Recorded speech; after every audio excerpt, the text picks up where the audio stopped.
Hi. It is a really cozy day today and I'm wearing my snuggliest, I don't know what it's called, like cardigan I guess. I've got Dylan the dinosaur in the background, so I'm good to go. Today I want to talk to you about the sequel to a book you might recognize, Vivian Versus the Apocalypse. And the sequel is called Vivian Versus America. These are both hotkey titles. I used to work at hotkey books, and Vivian Versus the Apocalypse was one of the first books I ever read when I started, and I freaking love it. And now I've finally gotten around to reading and talking about Vivian Versus America. Obviously there's going to be some spoilers for Vivian Versus the Apocalypse. I'll try and keep it quite vague, but you know, I'm gonna have to discuss some of the plot points. But before I do any of this, let's clear up the title confusion. So in the UK, there is book 1, Vivian Versus the Apocalypse, and book 2, and the final book, Vivian Versus America. In the US, book 1 is called Vivian Apple at the End of the World, and number 2 is called Vivian Apple Needs a Miracle, and they also have different covers, so just so you know. This used to be one of my favorite books to sell at conventions and stuff, so I've got the pitch down. It is set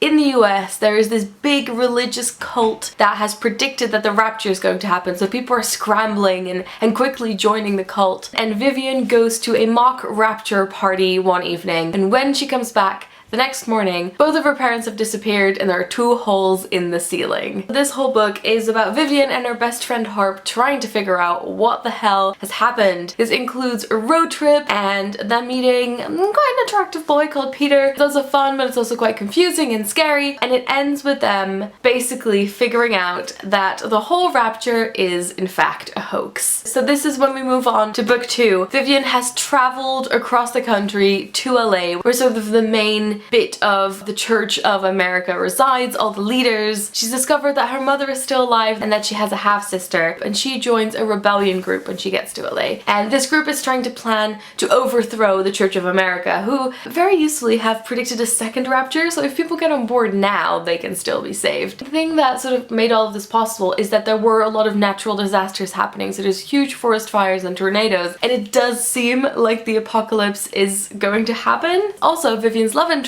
Peter, has actually been taken in by the church again and is doing all these speeches on TV. Vivian is basically just trying to figure out which side she is on, if she agrees with the rebels' really violent way of doing things, and whether the things she sees on TV are true. Meanwhile, her best friend Harp is keeping up a blog which is trying to explain to the world that the Rapture isn't real. So that's the basic setup of this book. Now I think one of the slight flaws of this book, which is the same that the first one had, is that there are a lot of slower moments. It has a couple of lulls, but that is basically sort of an integral part of the way that the story works, because these are 2 girls that have no idea what's going on and they don't really know how to fix their problems or where they should go, and they're very indecisive about certain things. I really enjoyed how many characters there were that made a total 180, so you think a certain thing about them and it turns out it isn't true at all, and it's certain weak characters that come up and are very strong, or some strong characters that turn out to have huge flaws. The friendship between Harp and Vivian has always been one of the strongest points of the book. I think it's a really real friendship that, as it does in real life, gets shaken up by boys and by disagreements and by being uncertain, but in the end they do support each other and everything works out, and it is a really solid friendship. But the very best thing about these books is that when you're reading this, you just think the Church of America is absolutely ridiculous in what they say, but then when you think about it a little bit, it's not too far from,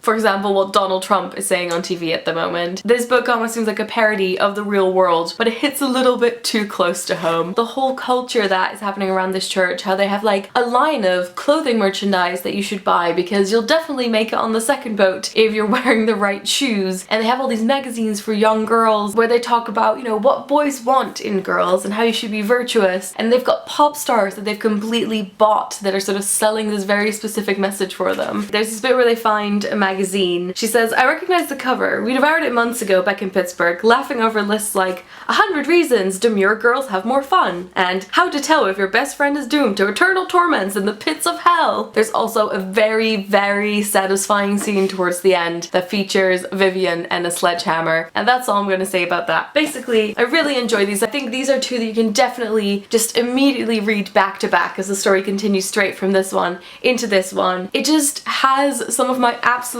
favorite things in the world in it, which is why I'll always be a big fan of this series. Also, the author, Coyle, is about my age. You should check her out on Tumblr and on Twitter because she is fantastic. Okay, so that's all I'm going to say about these. It feels more like a recommendation than a review, but I hope you guys enjoyed it. If you've read any of these, let me know what you thought, and I will talk to you guys later. Doei!